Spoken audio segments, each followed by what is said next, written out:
Senator Richard Blumenthal, Democratic Senator from the state of Connecticut, also Senator-elect Congressman Chris Murphy, also here with us this morning. And Senator Blumenthal, you have also spent most of the last 48 hours right here. I've spent a good part of the last 2 days here in this community, and I must, first of all, add my thanks to the governor for his strength and determination, but also to the community, which has really come together and demonstrated a kind of fiber and faith that is remarkable. I've spent time in this community before and always been impressed by the real links and bonds between people. You know, the ambulance and fire department are largely volunteer, so that many of the heroic stories here are about volunteers coming forward and trying to deal with the searing, almost unbearable pain that so many feel, knowing the families, knowing the victims. And of course, as a parent myself, 4 children, I can really have some sense of what they are going through. And Congressman, this is in your district. You've been representing this for many years, and I've seen it just in the last couple of days.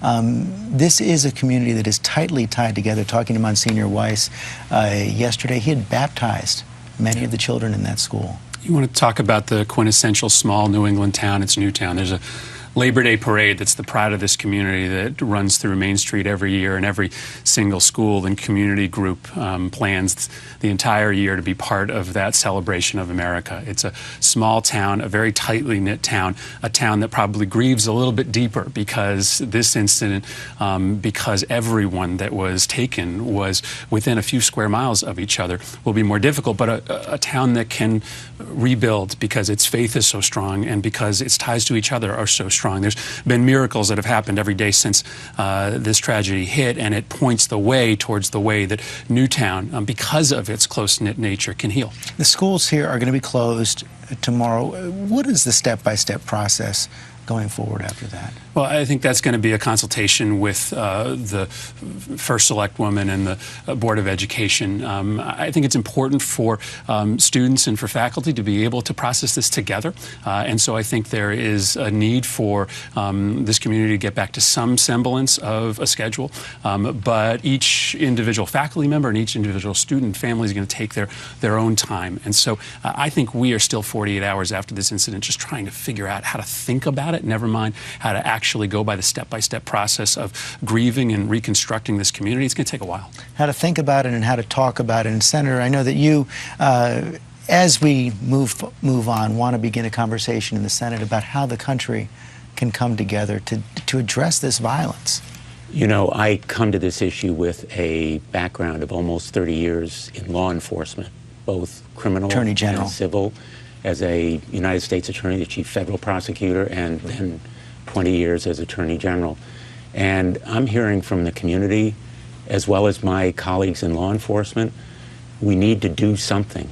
And I'm hearing from my colleagues in the Senate around the country, some in states like Wisconsin and Colorado, where there have been similar horrific, horrible tragedies, maybe not involving children with this kind of incomprehensible kind of circumstance, but we need to do something at the very least, perhaps about the high-capacity magazines that were used in this crime. But of course, the investigation here is continuing, and we'll learn more. And out of respect to the families and their grief, at this point, I'm not going to be more specific about that conversation, but certainly this horrible episode and incident and crime by this deranged person, possessed by demons, as you have put it, will spur and transform, I think, the national conversation, and I intend to talk about it on the floor of the United States Senate, perhaps as early as this week. Congressman, do you think this can be a tipping point?